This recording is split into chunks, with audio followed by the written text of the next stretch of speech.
Olá, bem-vindo de volta. Vamos dar continuidade às nossas videoaulas, falando agora um pouco sobre termodinâmica. Nosso assunto de termodinâmica. E vamos começar a falar sobre a pressão, a relação entre a pressão, o volume e a temperatura num tipo de material, num tipo de sistema bastante interessante, que é o gás ideal. Estamos falando de gás ideal porque existem hipóteses bem definidas, bem claras para esse tipo de modelo. E vamos utilizar a teoria cinética dos gases. Então, o nosso foco aqui é esse, tá? Para poder fazer essa modelação do gás ideal, nós vamos utilizar os seguintes pressupostos, as seguintes hipóteses para esse modelo. Primeiro, que dentro de um reservatório hermético, de um reservatório lacrado, existe um número muito grande de átomos ou moléculas. Então, o gás é constituído de quê mesmo? De átomos ou de moléculas. Átomos ou moléculas, que nós vamos chamar aqui, só para poder simplificar a nossa vida, nós vamos chamar de partículas, tá? Não sei se é o mais adequado. E esse número de partículas, então, que se encontra dentro do reservatório é um número muito grande. Nos nossos exemplos isso vai ficar claro, tá? A massa de cada uma dessas partículas é uma massa muito pequena. Muito pequena. A distância entre essas partículas no interior do reservatório é uma distância muito grande quando comparado com o tamanho da partícula. Não existe direção preferencial para a velocidade, ou seja, as partículas podem movimentar-se no interior do reservatório livremente com a mesma probabilidade em qualquer direção. Não existe interação entre as partículas, ou seja, atração do tipo gravitacional, atração do tipo elétrica, repulsão ou atração, tá? E nem com as paredes do reservatório. E sobre o choque, quando uma partícula chocar-se contra a parede, a gente vai admitir que o choque é do tipo elástico. Nós vamos dizer o que nós estamos querendo afirmar com isso logo adiante. Então está aqui um reservatório. Ele está apresentado aqui de forma cúbica, tá? Mas nada impede que esse lado seja A, esse B e esse C, ou seja, o volume seria A vezes B vezes C, tá? E nós selecionamos aqui essa partícula aqui em laranja. Vou deixar aqui um pouquinho essa daqui. E estou supondo que ela acabou de bater contra essa parede que está do lado esquerdo, veio aqui no fundo, bateu nessa parede, veio aqui nessa, bateu e fica nesse movimento de zigue-zague, batendo cabeça aí no interior desse reservatório hermético.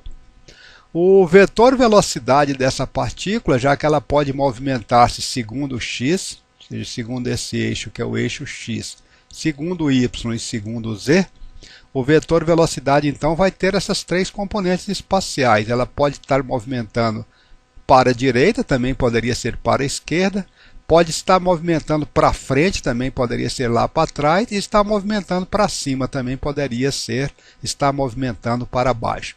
Então, no espaço, a partícula, à medida que ela movimenta-se no interior desse volume, desse reservatório, ela pode apresentar essas três componentes de velocidade. Choque elástico. O que a gente queria dizer com isso? Peguei aqui o volume de novo e estou pegando essa face aqui, essa face que encontra-se do lado direito. Concorda que essa face é perpendicular à direção x?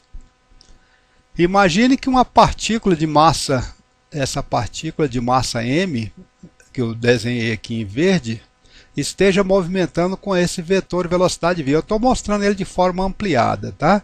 Então, esse vetor de velocidade v, se essa partícula estivesse movimentando como tal, ela teria uma componente Vx para a direita, ou seja, uma componente Vx positiva. Ela tem uma componente Vy para frente e ela tem uma componente Vz para cima. Essa partícula vem e choca-se contra essa parede. Depois do choque, se o choque for elástico, o que nós estamos dizendo é que a energia cinética dela será conservada, ou seja, ela vai mudar de direção, mas vai manter a sua energia cinética. A velocidade Vx vai ser revertida, ou seja, ela estava movimentando com Vx mais para a direita e agora vai ser com Vx menos, ou seja, Vx vai virar de 180 graus, concorda?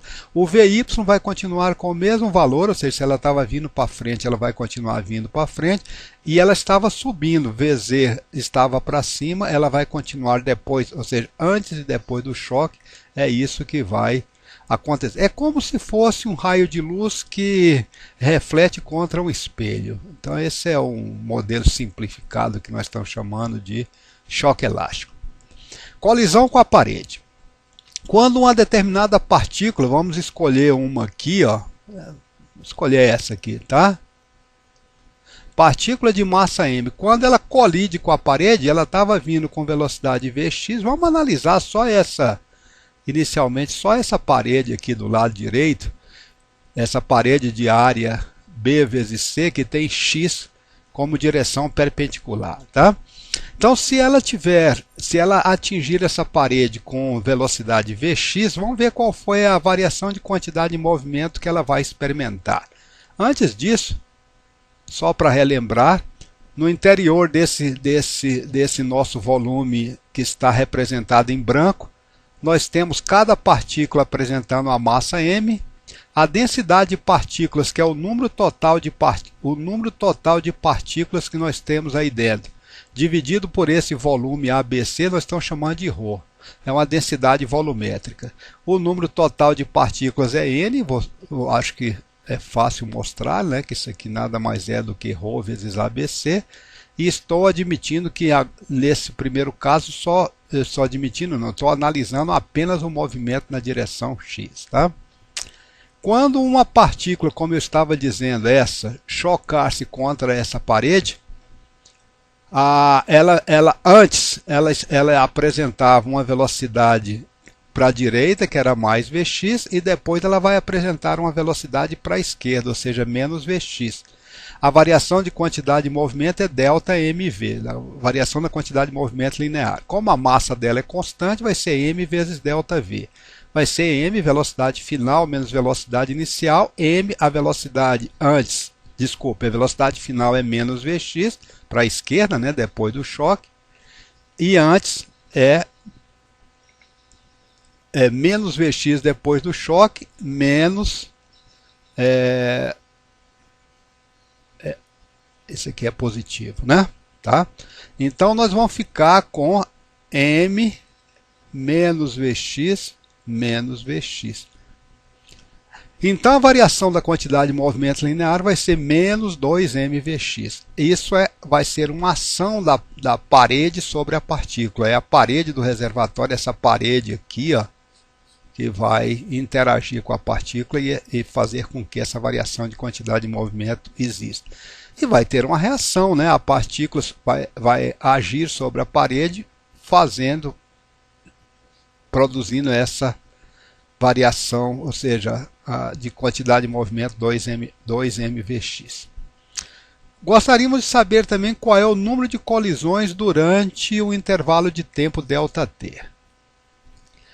Se essas partículas estivessem todas num modelo bem simples, tá? Viajando com velocidade na direção x com velocidade constante igual a Vx, qual é a distância que elas percorrem durante um determinado intervalo de tempo ΔT?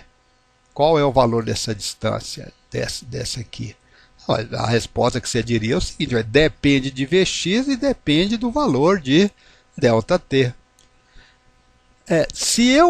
Se elas estiverem movimentando com Vx durante ΔT, elas vão percorrer uma determinada distância. Todas as partículas que estiverem dentro de um volume a uma distância menor do que esse valor que está aqui, vai chocar contra essa parede. Não sei se ficou muito claro, eu vou repetir aqui. Ó. Colisões durante ΔT. Distância é igual a velocidade Vx multiplicado por ΔT. Distância é Vx multiplicado por ΔT. Suponha que Vx fosse 5 metros por segundo. Durante um intervalo de tempo de ΔT igual a segundo, que distância que uma partícula que está animada dessa velocidade vai percorrer? 5 metros. Se fosse para essa mesma velocidade durante 2 segundos, percorreria 10 metros. Se fosse com essa mesma velocidade em meio segundo, percorreria 2,5 metros. Então, eu estou tentando, propondo que nós imaginemos aqui uma distância que seja igual a Vx vezes ΔT e um volume que seja Vx multiplicado por ΔT, que é essa distância, multiplicado pela área. Quantas partículas nós temos dentro desse volume? E mais, antes da gente avançar, né? Então já disse aqui, ó, que essa distância depende de quem? Dos valores de Vx e ΔT.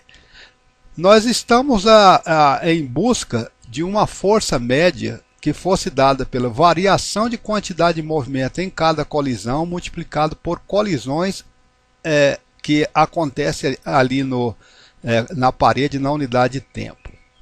Colisões durante o intervalo de tempo ΔT vai ser a densidade de partículas, número de partículas por unidade de volume, Vx vezes ΔT, a distância que as partículas vão percorrer durante ΔT se o gás estiver com essa velocidade Vx, multiplicado pela área.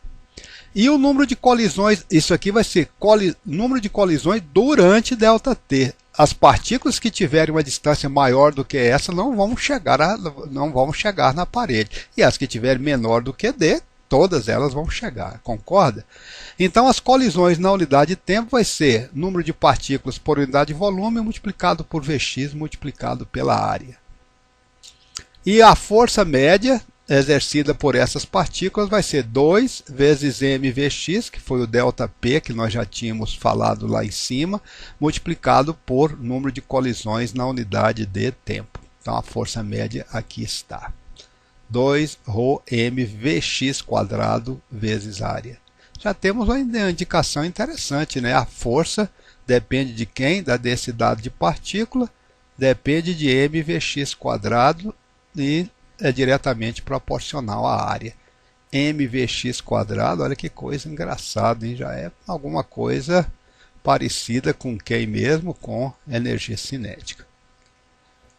O que é a pressão?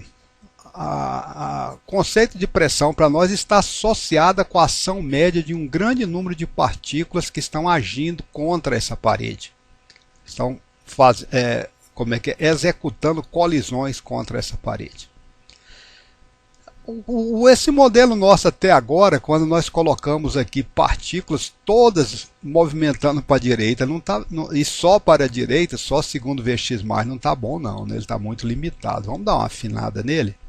As partículas na realidade podem andar com a mesma probabilidade, não tem preferência, né? Tanto segundo x+, como x-. Então nós já podemos colocar que metade delas pode estar segundo x+, x, né? E a metade delas estão segundo x-. Por que teria preferência, né? Segundo lugar, a velocidade das partículas não é a mesma, ou seja, se eu numerar partícula 1, partícula 2, partícula n, a partícula 1 tem um valor de Vx, a 2 tem o seu, a enésima tem o seu. A mesma coisa, Vy para a partícula 1 não é obrigatoriamente igual à partícula 2 e nem igual a da n e assim por diante. Elas movimentam-se no espaço. A magnitude do vetor velocidade é Vx² mais Vy² mais Vz². A magnitude ao quadrado, né? A magnitude em si, precisaria extrair a raiz quadrada e tirar isso daqui. Podemos falar, eu não vou entrar em muita matemática aqui, porque o foco não é esse, é que como as velocidades não são as mesmas para todas as partículas, é possível definir uma velocidade média, e é isso que nós estamos colocando aqui, velocidade média elevada ao quadrado, como sendo velocidade x elevada ao quadrado para uma média em cima de todas as partículas, Vy ao quadrado, uma média em cima de todas as partículas, Vz quadrado, uma média, tira esse 2 aqui, tá? Uma média em cima de todas as partículas. E mais, que não existe preferência para média de Vx², nem para média de Vy², nem para média de Vz². as três são igualmente prováveis. Ou seja, a média da velocidade elevada ao quadrado em cima de todas as partículas é 3 vezes a média da velocidade x elevado ao quadrado. O que nos leva a dizer que Vx ao quadrado, em média, nada mais é do que 1/3 da magnitude da velocidade de todas as partículas elevado ao quadrado. E isso, então, dá agora para poder fazer uma definição de pressão, pegando essa força média de todas as colisões e dividir pela área. Já vimos que para cada colisão valia 2, densidade de partícula, massa de partícula e velocidade média de x ao quadrado. Esse 2 vai desaparecer porque temos tanto Vx mais como Vx menos, igualmente provável. Então, segundo Vx mais, tira. É só 2, tá? E vamos tirar Vx e colocar a própria média da magnitude das velocidades elevado ao quadrado. Ou seja, vamos trabalhar com a magnitude do vetor velocidade, não com Vx. E ele varia quanto? 1/3, não é isso? Ou seja, Vx quadrado, esse daqui relaciona com esse por 1/3. Então, divide por 2, esse 2 sumiu. E divide por 3, tá? Aí mais, de onde é que está aparecendo esse 2? Sobrou apenas 1/3, né? Eu vou pegar, multiplicar por 2 e dividir por 2 aqui dentro da média. Para quê, hein? Que termo é esse? mv quadrado dividido por 2, não é o termo da energia cinética? Então, a pressão estaria associada então com a densidade de partículas e com essa energia cinética média. Para gases monoatômicos, onde a energia cinética está associada só com o movimento de translação, essa energia cinética média está associada com o que nós chamamos de energia térmica do gás. Ó, P é igual a 2/3 de ρ, isso que está aqui entre essas barras é energia cinética. O que é ρ? É o número de partículas por unidade de volume, é isso aqui que é ρ. O que está aqui dentro é energia cinética. Se nós associarmos então essa energia cinética com o que nós chamamos de energia térmica, nós temos que para esse gás monoatômico, esse modelo aqui deve se aplicar com bastante razoabilidade, ou seja, PV igual a 2/3 da sua energia térmica. É possível também associar o conceito de temperatura do gás com a energia cinética média. Ou seja, essa energia cinética média do gás, ela é proporcional ao que nós chamamos de temperatura do gás, expressa numa escala absoluta, ou seja, na escala Kelvin.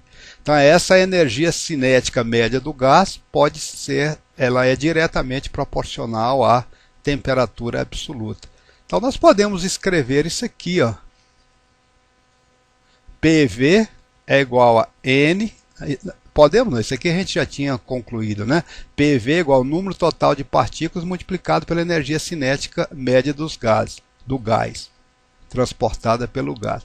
A energia cinética do gás é igual a uma constante multiplicado pela sua temperatura absoluta. Temperatura absoluta, tá? Então, PV é igual a N vezes K vezes T.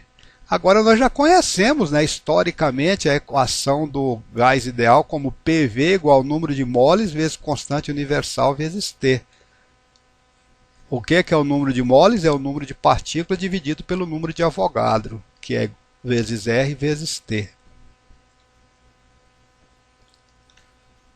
Se nós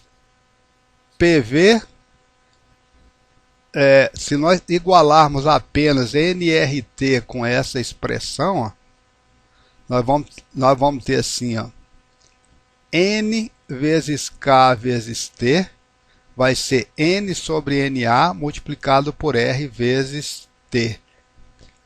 E K vai ser igual a R dividido por NA, isso que aqui está. Essa constante K é chamada de constante de Boltzmann. Vamos ver se a gente consegue algum exemplo para poder falar disso em vídeo futuro.